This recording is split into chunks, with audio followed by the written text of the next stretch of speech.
channel. Today we are doing a live VOD review on that boy Optic Shotzzy. This was actually in the finals of the Flank 50k tournament. Shout out to the boy Zuma and the rest of the Flank for hosting. This was an absolutely insane watch, really fun stuff here, and I want to go through Shotzzy's gameplay specifically because he actually won the tournament with I'm going to say a team that probably didn't have a lot of high, I would say, standards before the tournament started, but we can see how even when your team's out, you know, out talented, I think, to be honest with you, we can see how they can still win the game. So the team was Lucky, who else was on there? I'm tweaking. Lucky, Shotzzy, Beans, and Kremp, I want to say. I think that's the four. And right, yeah, there you go. So Lucky, Shotzzy, Kremp, and Beans. So they're going up against Celium, Simp, Abizi, and Kleenex. So in terms of pure talent to talent perspective, it's not really close, right? Like the other team's a lot better. So we're gonna go through, see what they did well and how Shotzzy specifically won his gunfight. Let's get right into it. Starting off here in this situation, we're playing Skyline right now. Goes through the right side. Okay, so he gets taken off the break here. So in this situation, you can see how the break is so important. What you want to try to do is work your timings. Now, as the game progresses, SMG players start to know their timings more. Someone like Shotzzy specifically, he will start to know his routes. He will start to know that when I go around this corner, who's going to be there and what timings are what, who's going to be there. It's something that happens as the game progresses. So in the early start of the game, rank plays coming out in 2 weeks, you want to start by learning your routes and understanding the timing. So he goes through and you can see just from his route alone, Simp gets here a second earlier. So now this could be down to two things: Shotzzy's execution or simply the route, or just the game itself in terms of what route's faster. So let's see if he could have made a faster route here. So you can see off the break, he fully goes in, fully goes through. Now I guarantee someone like Shotzzy is definitely going to fine tune his route and say, right, because this is the map they're going to play hundreds of times. So he might even try both of these. He might say, right, I'm going to go through this way, or I'm going to go through this way, and I'm going to see they're going to try to find that second difference. And it really comes down to that sometimes. So what I personally do is watch the pros, see what they do well here, and it even comes down to when to slide, when to jump. Like right now, I feel like if he jumped and slid, maybe he gets here a second earlier. So you can see, like, if he gets here a second earlier and he catches Simp around there, he has a higher chance of getting that kill, and it completely changes P1 and just the rest of it. So it's all about those small fine tunes. So we go through. Immediately you can see Marcel, in this case it's actually Beans, I think his middle name's Marcel, I believe. So anyways, going through, you go across, and what we're going to be working through right now is P1, but we're also going to be worried about P2. This map is very, very mixy. So P2, just for anyone that doesn't know, is around here, this top bedroom area. So Shotzzy right now is just underneath. P2 is essentially right above that area. So we know we want this left side of the map, okay? So what they're going to be focusing on a lot of the time is making sure that that kitchen, where Shotzzy just died previously, is clear, because people like taking routes through there. You want to spawn around here for P2, and you want the other team to spawn around there. So this map is actually very small, but it's very punishing, because if you spawn out, you can get a lot of time wasted. So we're going to go through here. You see he goes to the right, spots one, and gets taken out again. So Simp so far is 2-0 in terms of gunfights, and although he's 2-0 in terms of gunfights, you see his team doing a really good job here. That's Shotzzy's team going through. Once again, it's going to come down to numbers. So they now know that scrap is below. And just for you guys as well, okay, if you guys can see this little arrow here, it's really important. When the arrow is going low, that means your teammates are below you. I know most people know this. For people that don't know it, it's a really big tip. So I can see that Scrappy is below. Obviously, in this situation, with the map and the way it's designed, we know that he's below. But just in case you weren't sure where they are, the arrow will show you, just like your teammates. So now he goes through. He knows Scrappy's there. You can see once again, there's another person below. So now he knows his player's just below. He's going to go through. He's going to go actually behind them and try to break it.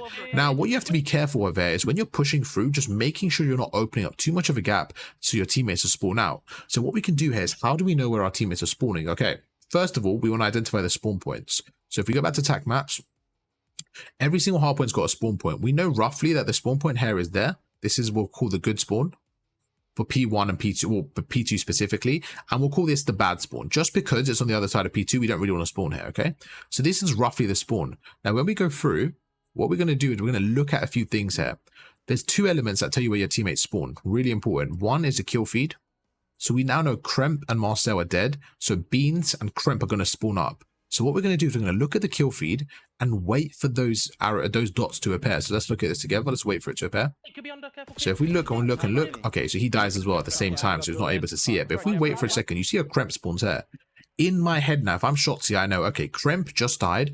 Kremp spawns here. That means as a team, we still have the good spawns. We still have the good spawns because Kremp spawns here. And if anything, the enemy just jumped up there. That means they still have the bad spawns, okay? So in terms of spawns, they're in a good spot. What you want to do is keep an eye on this. Make sure throughout the game you're keeping an eye on your spawns and just not losing them. So we can see, again, we spawn right here, so we know we got good spawns. 14 seconds left there, probably a good time to start rotating. You can see one's already set up in the new hill, so it's scrappy. Now, before we get there, this is why centering is very important. If we look through, we can see Scrap's on the left side of the hill, so it just allows him to prepare when he gets in there, goes through and takes out Scrap. Immediately, Kremp gets a kill at the back here. What you want to now do is put pressure on. So let's just paint a picture. What do we know? We killed 2 people. 1 player was just on the hill. Literally 1 second ago, if we back away, 1 player was just on that hill. So we're looking at numbers now. So Kleenex is dead. So we're looking for Scrap now. We know Scrap is up top. Again, this is why it's so important to look at numbers and kill feed. Scrap is up top. We're going to go through. We kill Scrap in about 2 seconds. Perfect. So now Scrap is dead. Who is that? Oh, am I tweaking? Okay, Simp, yeah. Okay, I was confused. Yeah, anyways, Simp, Shotzzy killed Simp, Scrap dies as well. The only player left was Selim, who should be around the hill. Now, this is really important. There's an arrow below. Because 3 people just died, okay, and we are spawning at the back, we are spawning here. What does that mean? It means 3 enemies will be spawning around there. The only enemy left is Selim, who's around there. So Shotzzy wants to go through, kill Selim as quick as possible so that they have a 4 down, and then they can set up and push the enemies back. They can then set up in a power spot and just make it a lot harder for the enemy team to push through this area. So that's what you want to do. You want to go for that 4 down. You want to make sure it's very difficult for the enemy to break the next hill. So look what they do. They're going to apply pressure here. You can see instantly he applies pressure to Selim because Selim's by himself, gets a kill. So right there, you make Selim 1 shot. Now, when you're in this scenario, just as a side note, when you're someone like Selim in this situation, what is your job here? Your goal, your job is to stay alive, finesse, play your life and be annoying. First of all, he gets 1 kill, so he's being a little bit annoying here. Now, if he died right now, let's say Selim was in that corner, what happens? Selim dies. Immediately, all these red arrows, okay, immediately, as soon as Selim dies, all of these red arrows are facing right. Why? Because they know that the blue team are spawning all the way there and they're going to get them in a trap. So have you guys ever played a game? You probably have in like Hardpoint, right? Where you feel like the enemy team are just set up. They know exactly where you're coming from and it's really difficult to deal with. Well, the reason why that happens is because of this. When you guys get 4 down and they know that no one's behind them, they're going to be cutting lanes, holding head glitches, and it's very difficult to break. You have to break as a team. Now, to avoid this, if you're Selim right now, what you need to do, and he's doing a fantastic job of it, is try to get a kill like he did. So he gets 1 kill. Yes, he's going to spawn there, but he's now distracting Shotzzy. So now Shotzzy, instead of watching this mid lane, Shotzzy is now following Selim, okay? Selim is playing his life. So what does that mean? 2 people are now looking for Selim. While this is happening, guess what? His team's pushing through. His team's pushing through. His team is now getting map control. So when you're this player, when you're Selim, look how annoying it is. And this is something I think Shotzzy does the best in the league, is play his life well. But in this scenario, you're seeing how Selim is doing it. Look at this. He doesn't die. Now, so many people in that situation would overcommit. They would overcommit and they would die there. But can you notice the minimap? He's not getting shot from Selim. He's getting shot from his teammates who he bought time for. So now his teammates are pushing through bottom kitchen and they're shooting Shotzzy. And now Shotzi's in a bad spot. And guess what? Selim, again, he's now playing his life. Now, right now, if I showed you the kill feed, Selim hasn't done anything in the last 10 seconds. So he may end the game with 5 less kills than Scrap, for example. But these are the plays that people don't see. And this is why I say the kill feed isn't everything. What Selim's doing right now isn't going to help his stats, but it's for sure going to help his team. Because look, he's taking his time, he's buying time, going through, making it so difficult. Now look, they have to go for him, they're trying to kill him. Now Kremp is not even on the hill. Kremp and Shotzzy are looking for Selim. They're both trying to find him. Look, he goes through, plays his life, he's waiting for him, chucks a stun. Look at that, look how much time he's wasting. He now goes up to the hill, but he's bought so much time. This whole right side would have been clear. Shotzzy would have been here already, but he's now waited. Selim bought enough time, goes through, he ends up killing Lucky as well. And now you see Shotzzy goes through, he's trying to find Selim again and has to finesse on the hill. So right there, I think Selim made the absolute god play. He only got 1 kill in that whole interaction, but it was an unbelievable effort from him just to buy time. It was a really good play. So shout out to Selim. And those are the plays we don't see on the scoreboard. Before we proceed, just going to quickly check the maps. Quickly check the chat, see if we get any questions. Sup, Bob? Okay, cool. What's going on, Yuri? What's going on, Kat? All right, perfect. So no questions so far. If you guys have any questions, make sure to ask away, and I'll get through in a second. So yeah, we're going to go through, going to proceed. We are live right now. I'm going to get that route. We're good. I'm going to go. So now they've lost the spawns, they're going to break it. 40 seconds left, let's see how they go through. So you see they go across, okay, so perfect. So now he's taking out 2 people, so there's 2 people in the hill at most, 1 could be holding the back. So let's go through, let's see what they do here. What you want to try to do is try to break the hill from different angles to make it hard for them. They've actually read it well. You see the last player, Selim, was on the right side. What's good, Jangles? Yeah, Selim's him, bro. I really like Selim. But yeah, going through, there's 2 people down, and now they get the trades going. So now 21 seconds left. Let's just have a think of a scenario. What is going on right now? So, by the way, Jangles, we're doing your VOD review after this. So 21 seconds left, okay? So let's reset this and think about what's actually happening. We're on P2. So we're on P2. We know that Shotzzy's team are spawning here, okay? So we'll say this is the good spawn for P2. And we know the other team are spawning here. So this will say the bad spawn for P2. For the rest of this hill now, for the next 20 seconds, what we want to do if we're Shotzzy's team, which will make red, is we want to push up map control and we want to start to set up for P3. P3 is a weird one. You can kind of hold it from either side, but you really want to hold it from the right because you can kind of trap them on the left and then you have P3 and you can chain it into P4. So a good setup for P3 for me personally is having somebody this hot tub like area there, really like solid AR with a trophy system, making it really difficult. Having somebody, honestly, you can have somebody watching over kitchen like that as well. And then having 2 people in and around the hill. For me, this is like a really difficult setup to break. And then if somebody does come through middle, the player number 4 can be a bit of a flexible player. He can kind of play in and around this area and help them out. But if you have something like this, I think it's really difficult for the red team to break in. So what you're trying to do if you're Shotzzy right now is you're not trying to get set in this trap. This is so important, okay? With the next 20 seconds, what you're going to see Shotzzy and the boys do is they're going to try to escape, push up, and at least gain map control. They're going to try pushing this blue team further back, because they're trying to gain map control. And that's the key thing here. You're going to see the pros constantly do this, fighting for map control. So look at this. I guarantee you, there's going to be at least 1 person from this team start to rotate now. Maybe 2. You see you go through. Cleanest gets a trade. So now Shotzzy's going to hold the rest of the hill here. You see he's going through different angles, holding different areas. And you can see immediately, great play there from Simp to break it, to be honest with you. But you can see the rest of the team start to rotate. You see Beans is already rotating. Kremp goes through the top here. I think the other player played that pretty good. He's probably going to get the kill there, to be honest.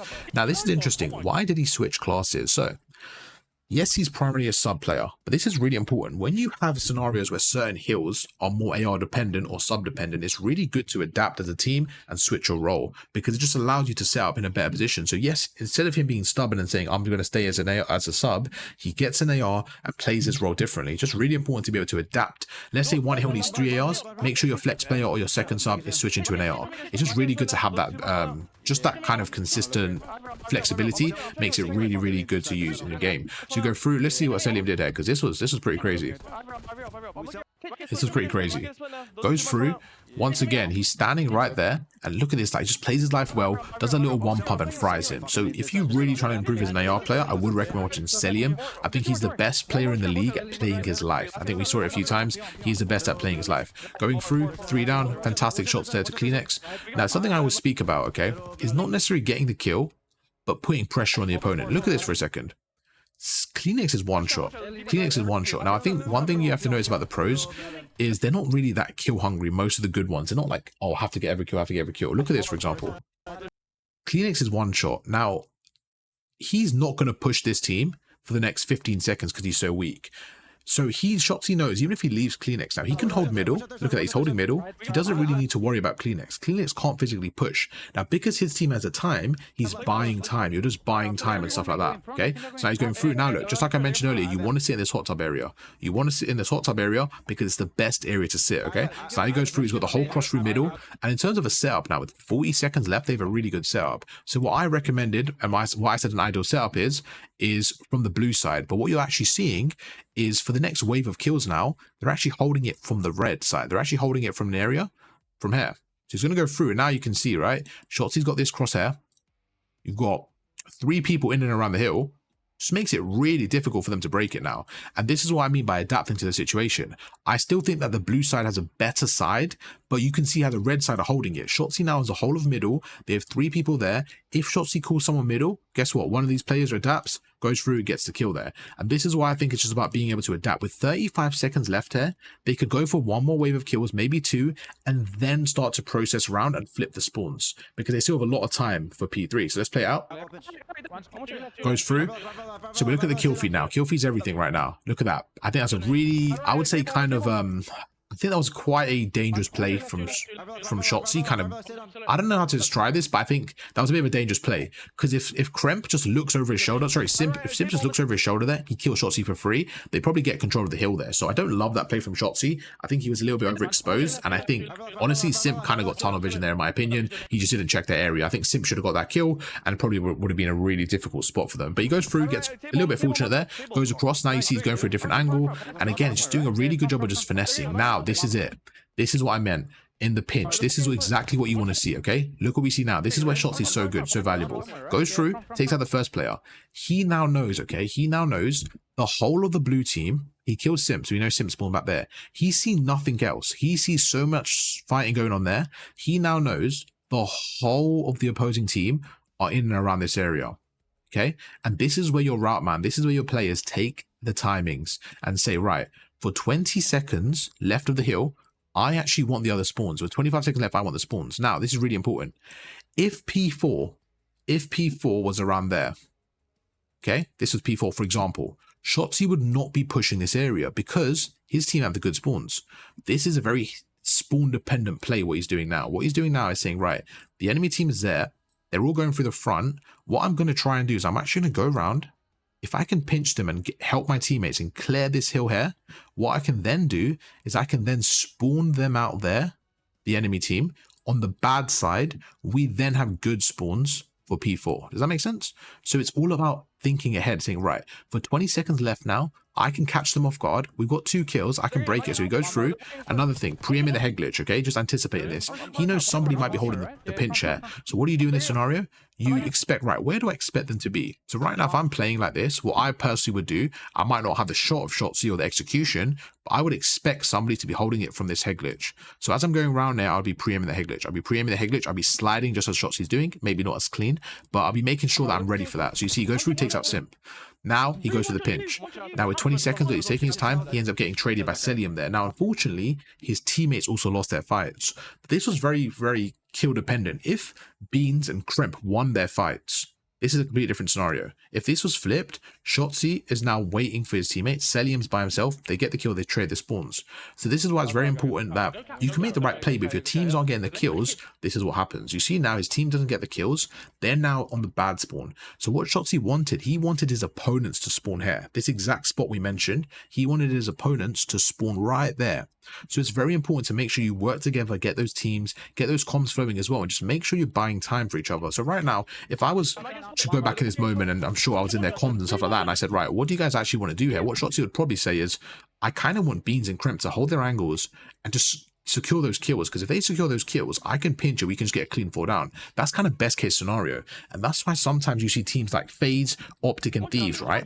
They might not necessarily play their best Call of Duty against the lower level teams, but they might win those gunfights to allow them time. So they may make the wrong play, but win the gunfights, and it becomes the right play. So sometimes that's what happens, but when you go up against a really good team, and you're going up against 2 good teams together, you need to make sure you're playing good Call of Duty, and this is exactly what you're seeing now. We go through, so now we're trying to break it through the front. He's expecting that little split spawn. I don't think that's going to happen. Yeah, don't think that's going to happen. They're going to go through. Now it's about breaking through the front. Okay. One thing I would say right now, when you're in this situation, when you're Shotzzy in this corner, right, what is your goal here? Remember what we spoke about Celium earlier? When you're playing a Celium in that P2, what are you trying to do here? You are in enemy territory. They're going to have somebody there, maybe somebody in kitchen, somebody in the hill, maybe somebody backstairs, okay? What you are trying to do is be annoying. Most people here, the issue they have whenever I'm coaching someone in rank play, especially from last year, is what they try and do is this. They try to just slide in the hill and 1v4 the people. But the problem is then, you then die and you give the enemy team this territory. You let the whole enemy team, if you look at the map here, you let the whole enemy team watch the front of the hill. And your 4 are further back and you guys end up dying.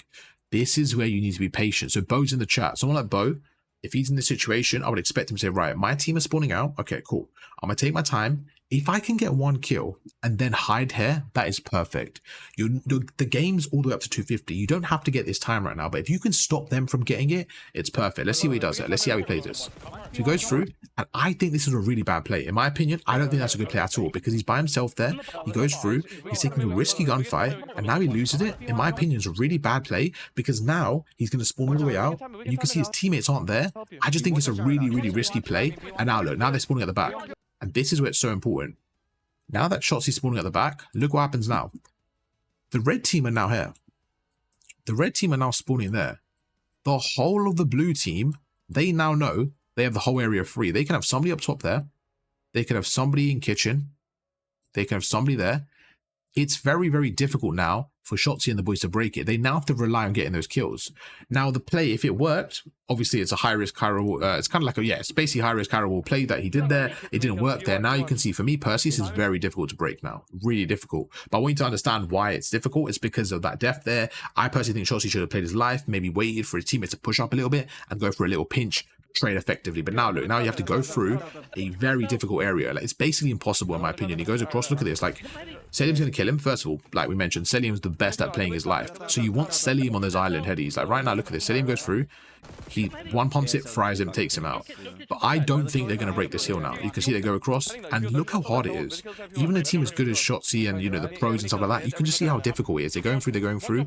It's basically impossible to break because of the lack of positioning from earlier. So yes, they get a little bit more effective now, they get their trades going, but even then you can see it's still very difficult to break unless you do that, unless you world tell them. So I think this was a troll from the other team.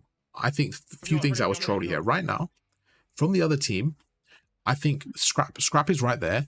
I think Selim should be providing crossfire, and this is where the pacing thing's a little bit annoying, I think, from the enemy perspective. Right now, you see three of them going here. I think Selim, if he's still behind there, I think if Selim's still behind there, right, let's just see that's the wall, and Scrap is calling out three of them in this tunnel here, I think Selim needs to slide across to that head glitch and just provide cover fire. And I think right there, they fry this whole team and this hill's done. The rest of the hill's done. But because he doesn't, you can see they go through. And now look, whoever was in the hill as well, they need to help Scrap here. Scrap is by himself. He's actually playing his life really well, but he just didn't get enough support there, in my opinion. He didn't get any support here. They go through. Like right now, look, there's three people fighting Scrap and no support. Kleenex comes in. Kleenex just has to get one there. And I think that was a key thing. If Kleenex kills one player there, this whole push is done. But instead, Kleenex dies. You see Scrap ends up going through. He gets traded. Now it's a 2v2. And you can just see they've got more map control now. They go through. Shotzzy with a fantastic camera there takes him out. Now, they haven't quite got the hill yet, but they've definitely made it easier. And you can see we know they're coming through the back here. Once again, now it's about keeping them off it. Just keeping them off it and making sure they don't get a lot of time here. They go through. The trades go in. Still a good play from Shotzzy. And then I thought they were kind of out of it there. But you can just see, like I mentioned, it's so hard to break in when there's this much time there. It's really difficult. Goes through, fantastic trade once again, makes him weak, and you can just see he's playing with really good, like, just playing his life really well. You see he's keeping them off the hill. Wow, that would have been final. But you see what I'm saying there? Like, that whole hill really went down to a few kills there, and then it just got mixy, and the other team ended up holding it. Now we're back to the first rotation, and if we're looking at this in the game of, like, chess, right, we'll say, yes, they started off well, but we now have the rotation, we have the P1, and we have the P2 setup. So I'm not too worried if I'm Shotzzy's team right now. We go through. Shotzzy likes to push up that area, gets pinched by Scrap there, probably gonna get a two-piece, and it really just comes down to like a game of chess of just making sure your numbers are effective and stuff like that. Right now you can see three people are down, yes, but they have a lot of map control, so we have to be a bit more worried here. Gonna go through. There is one on the hill, but if you look at the mini-map, we have to be worried about kitchen as well. We don't want to get pinched. Again, I don't like that play. I really don't like that play, and they spawn out.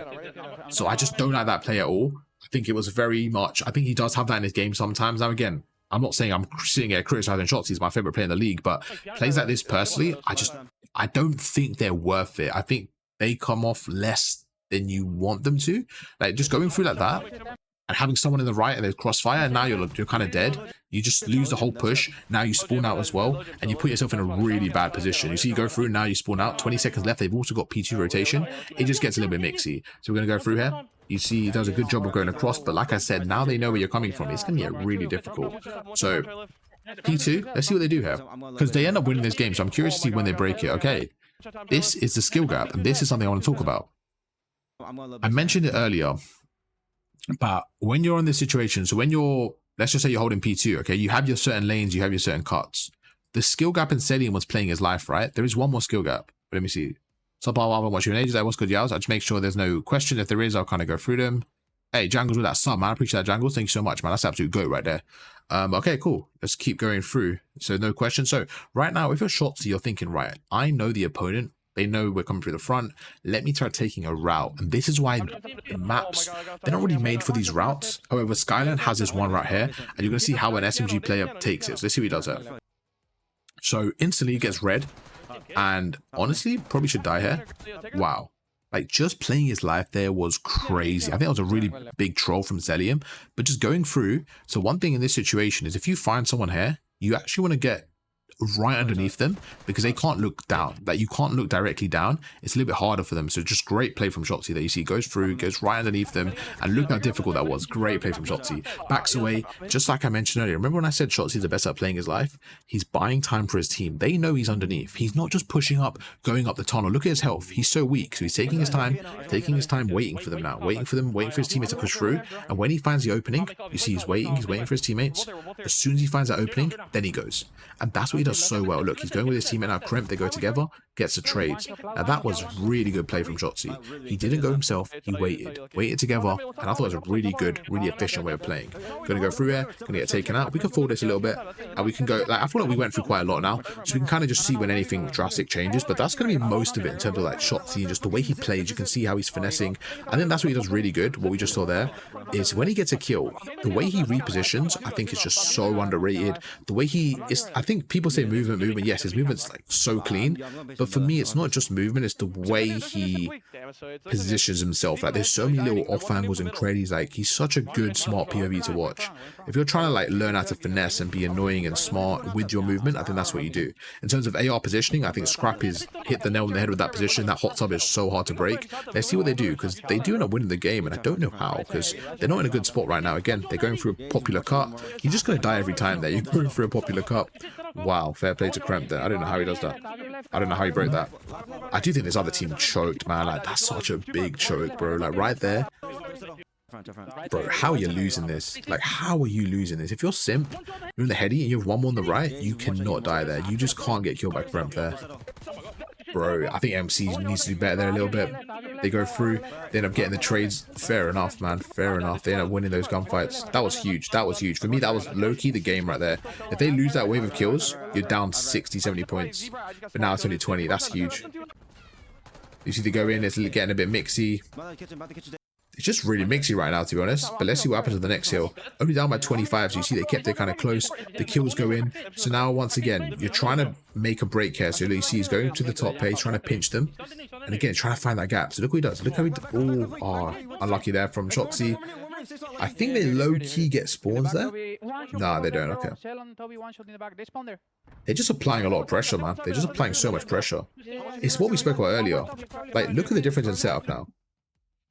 The pressure that this team's applying right now is they are fighting for that back spawns right now. Like, they're doing such a good job fighting for this back spawns. Like, this area here, they're fighting for it. If you're the blue team, remember what I said earlier, what you want is this is your ideal setup as a blue team. You want someone there, you want someone in the hot tub, you want somebody up top who can watch over, and you want someone in the hill that's just watching this, basically the bottom area. This is everything. This is all you need.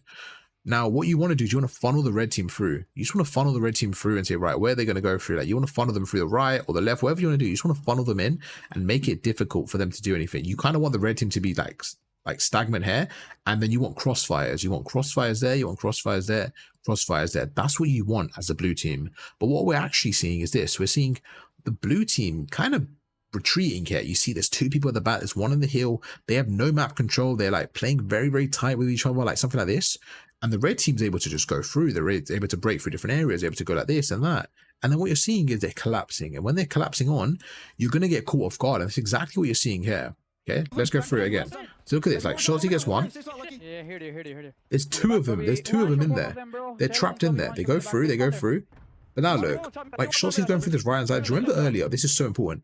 Earlier on, when we had this exact same hill, we saw Celium right here. I actually want to show you guys that really quickly. So what we're on, 154 right now. Let me back away real quick. This is so important. Like, in terms of positioning, how different it is. Look at this, okay? So if we go through the first rotation really quickly, let's find that first rotation at P4. I think it was right there. Okay, right there. This is the first rotation. So this is where they didn't want to be. You see how they got map control. They're putting them in a blender. Look at this. He goes through and he can't break it because he's on Heglitch. That was the first rotation, okay? But now if we kind of forward it to this next rotation, look at the difference. Look at the difference now. He's going through. Same spot. No Celium. Celium's not watching it because he's helping his team. Look, two go down. He's helping his team. And look at that. Celium should be watching the left, but he doesn't have time. Goes through, gets one, gets two. Just like that, they instantly break it. Now, where's the other team spawning? We know now. That's 4 down, and this is where I guarantee the comeback happens. We now know the red team has broken it, so the red team has now flipped it, okay? Now, as soon as you flip it, you turn around. You turn around, you know the blue team is spawning there. The blue team is going to be spawning around this kitchen area, okay?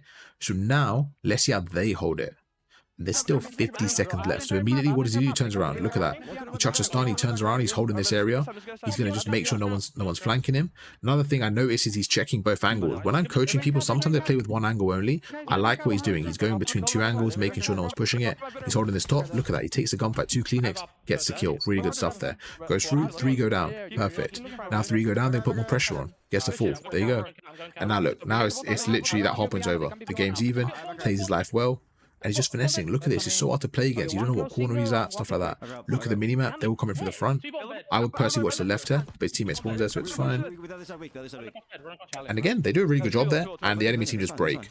Like, I think because there's only 10 seconds left, it's not the end of the world, but that was a fairly easy break. You don't really want to give them that break like that. But it gets really mixy now. It gets really mixy. You're seeing the same thing. They're just holding P1, buying for P2 control. It's very, very similar here. It's just kind of making sure that it's just a bang out right now, to be honest. It's going to come down to, I want to see what happens in the P2. So he goes through, Selim's on the hill, you're dead here, most likely. No way he stays alive, yeah. Let's see how he breaks the P2 though, chat. Let's see what he does to break the P2. Okay, so this is it. This is where I think the other team really troll, because you got like the whole P2. Let's see what happens. So Shotzzy's going through the top. He's got a teammate going underneath. And look at that. Simp pushes out all the way there, just cutting the lanes, making it really difficult for them to do anything. And you can see he spawns out again. So when someone's cutting the lanes, look at this. When you're Shotzzy, you just want to get to the hill. You're going to run with your knives. You're going to run. But look at this. You're not going to expect someone to be there. And it's so annoying because now you're dead. That's another. First of all, mentally just annoys you for like 3 seconds. Now you're spawning there. So it just delays you for 5 seconds. Now imagine every kill that they do that. It's just delaying the enemies. Scrap gets 2. Look at that. Simp again, I just think overcommits a little bit there, but you still can't be letting them through. There's no way they let them through. I mean, they just break it so easily. Like right there, you cannot let them break it. First of all, I love the stun from Shotzzy. This was fantastic. Look at that. Chucks a stun, takes his time. When the stun hits, look at that. Now he's not in a good spot. Look at that. This guy's not in a good spot now. He's stunned. Goes through, gets taken out. It's 2 down. He knows someone's in the hill, immediately centers up there. While this is happening, his teammate's going through those stairs. Like, think about it. This guy in the hill now, there's only 2 of them. This guy in the hill, he's probably going to look at Shotzzy. While that's happening, his teammate's going up the stairs, goes for the pinch. Just a really good break then. It all starts with Shotzzy. It just starts with Shotzzy. He gets one against him. Well, it starts with Lucky, actually gets 1. Then look, he goes through. And now look, Scrap gets 2. But look at this first kill. Great kill. I think Simp needs to do a better job there playing his life, but it's all good. Goes across. But for me, this stun, just effortless. Look at that stun. Goes through. Nice little 2-piece. That finesse right there. Perfect. Lucky with 2. Goes through. And look at that. It makes him weak. Scrap now is going to get traded from the flank. Let's see what happens there. Scrap goes through. And you can see how close they are. Look how close they are. They go through. They keep it mixy. 25 seconds left and they're in the hill. As the other team, you cannot let this happen. You just cannot let this happen. 22 seconds left. They go through. Kleenex gets 1. And again, I just think the other team choke here, because you see now they get a great lead. They go into the last hard point and they're up by about 15-20 seconds. Now this is, let's see what Shotzzy do. Let's see what the boys do to get back into this. So they're going through. They're keeping it mixy. They know that there's so much time. They basically can't give them all this time, to be honest. They go through. He ends up losing it. Let's see what happens now. They end up pinching the hill. Okay, so there's 1 on the left there. There's 1 perfect. There's 1 more hot tub. He goes through. You're looking at the spawns right now. We don't know where they're spawning, so let's look at our minimap together. Look at our minimap. You see that? When you look at the minimap, there's 2 areas they can spawn, okay? So they can spawn behind me or in front of me. We don't know because it's a bit split right now. You see everyone's all over the place. But look at the minimap. So if you don't know if they're spawning in front of you, if you don't know if they're spawning in frent of you or behind you, first of all, because we just spawned behind us, I'm going to assume that that's our spawn. So in my head, that's our spawn. But as soon as I see this, look at the minimap, look at the minimap, look at the minimap. Right there. As soon as I see that green arrow behind me, that tells me everything I need to know that the enemy team, as soon as I see that minimap, as soon as I see that tells me, right, enemy team's coming through this side. That's it. That's all I need to know. So now look what he does. Goes through. He now knows they're coming through there. You see? Exactly what I said. He now knows it because of that. Now it's about playing the off angles, being annoying. Look at that. He goes through, backs away. He doesn't need to challenge. Remember we said earlier, you have heal here. You get them weak, you don't need to chow. Do not over chow. So many people in this scenario over chow. Selim's 1 shot. He's not going to push you. That's fine. Take your time. Play your life. Be annoying. Be annoying. Be annoying. Go through. Your teammates are spawning on the right now. Where are my teammates spawning? On the right. So what does that mean? It means the spawns are flipped. It's all over the place. My teammates are spawning on the right. So logically, the enemy should be coming through the left. right? I can see one as well. So right now, my attention now is switched to the left. All about where my teammates are. What are they watching? Let's see. You go through. My teammates are watching that. Look at that. One pump takes out one. Plays his life there. Zero does a good job. And we have spawned for the next hill. So now this is where the calculations start to come in, okay? You look at the scoreboard briefly and say, right, they need 26 points. We need 30. There's 33 seconds left of the hill. We cannot afford to give them the rest of the time here. So we need to break this hill. No matter what. It doesn't matter the rotation. We need to break this hill. So we go through. We get 3 kills. Now this is it. In this scenario, if the enemy team, they cannot lose these gunfights. But look at this. This is terrible. They lost 1. They lost 2. They lost 3. You cannot lose like that. They lost 4 right there. That right there. I don't know what happened. Where there was a lack of attention, bad setup, bad comms. As the enemy team right now, you cannot lose those gunfights. And I have to give credit to Lucky because he's won a lot of clutch gunfights. He gets one against Celium, he opens it up, they go through, and they just open up the whole map there. Kremp gets one through middle, the trades go in, goes in again, gets another one, gets 2. You cannot let them have that. You cannot give them that. Now, 21 seconds left. The opponent right now. Okay. The opponent physically cannot win on this hill. So what that means is it's going to the next hill because you cannot win on this hill either. So now what you have to do is you have to make sure that you are not spawning where Lucky is, and you are making sure that you are getting the new spawn. You want to get that new spawn. You want to make sure you're staying up for the new hardpoint as well as getting this time. So you see, you go through, and it's all about the break here. So let's see what they do. Again, I don't know how they win this because the other team go across. They should be able to win this one. They go through, they get a bit of a split spawn here. I think they get a little bit unlucky, and you see Lucky go through the right here, and it's just about breaking the hill now. Let's see what they do. So yes, you only need 8 seconds, but they have the spawns. They have the spawns. He goes through, you're playing for one. You see you're taking time, playing for one. And again, I just think the other team choked, man. I think the other team had such an advantage throughout so many setups, and they just threw it away, man. Look, credit to this team, but I think the other team really did throw that game. I have to say, they threw that game. There was so many times the other team should have won, and I think they threw it. I just think they really played that poor. I'll be honest. Like, there was so many times they had kills, and they just didn't have a good setup. So, it's what it is. Fair play, man. Shotzzy and the boys win that game. Really good stuff there. You see the boy drops 45 eliminations. Absolutely insane stuff from that guy. Let's see what Cillian's play of the game was, because that guy was shooting there. That guy was such a hard target to hit all the time. Oh, that's when he was behind them. Even that, great shots, takes out 2, goes through. You see how they break the P2 there. And that's gonna be it, man, in terms of Shotzzy's VOD review. That was a good one, man. That guy was shooting, bro. That guy was shooting. Fair play to Shotzzy. If you look at the teams though, like, that's what I'm saying, man. Like, the way that they played, I feel like their teamwork was on a different level. Like, they were breaking hills, team 2, when they probably shouldn't have. But the other team, bro, they had setups and they were just dying. So I don't really know what went wrong there. But hey, it's what it is, man. YouTube. Hope you guys enjoyed the video. If you guys did, make sure to drop a like, subscribe to the channel, and I'll catch you guys for another breakdown tomorrow. Peace.